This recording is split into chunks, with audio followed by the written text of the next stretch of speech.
Salutations, respected viewers. This is George from Ireland. I'm in front of the windmill at Wimbledon, London. This windmill was built in 1817 and it functioned as a windmill until 1864. After that it was turned into a private house. So we're on Wimbledon Common, an area of common land, as in shared land. Anyone who graze their cattle, collect dead wood for firewood and so on. And it was owned by Earl Spencer briefly in the mid-19th century, had it enclosed by an Act of Parliament. Earl Spencer as in an ancestor of Princess Diana, therefore of Prince William and all that. Collateral ancestor, well, of Winston Churchill. But anyway, on to what's really famous about this windmill is Robert Baden-Powell lived here for a time in 1908. And this is where he wrote his perhaps mirthfully named book, unwittingly mirthfully named, Scouting for Boys. So Robert Baden-Powell was an officer in the British Army, and he served in many campaigns abroad, rose to a very senior rank, and in 1899 he was dispatched to South Africa for the Second South African War, or the Afrikaners would call it Die Tweede Vryheidsoorlog. It's commonly called the Boer War. But anyway, won't go into the politics of it, but he was at Mafeking, which was besieged by the Boer forces, as in the army of the Transvaal Republic and the Orange Free State. And there have been several British defeats. There was a time called Black Week when there were 3 defeats in 1 week. So it was supposed to be a cakewalk for the British Army, but in fact it was embarrassingly difficult to defeat these minnow countries.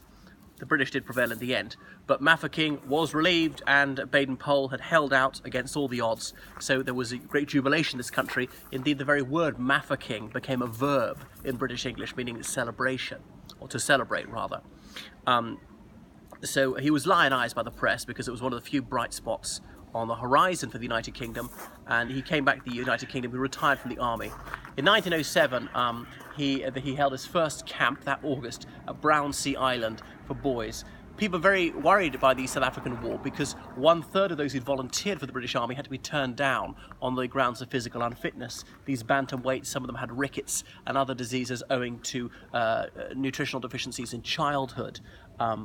And some of them didn't know anything about fieldcraft. These urban slum dwellers had never been to the countryside, didn't know how to cook for themselves or put up a tent or anything like that. Not because they were pampered, but because they were underprivileged. So something had to be done to make people more athletic, to know a bit about the countryside, to acquire some military skills, to raise their health.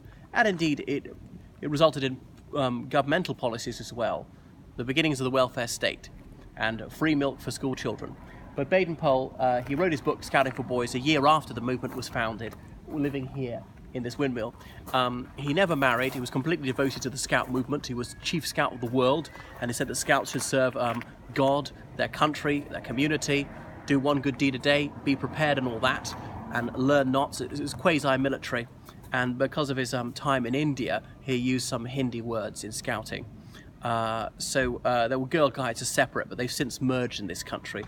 Other things about him, he moved to Kenya towards the end of his life, and indeed that's where he died in 1941. You can see a photograph of his funeral, and who's there marching the funeral cortege but the father of Richard Dawkins, the renowned biologist and militant atheist. Richard Dawkins' father participated in Baden-Powell's funeral. So that's it. By the way, it's open to the public. You can have a look around at this windmill museum. That's enough from Wimbledon Windmill.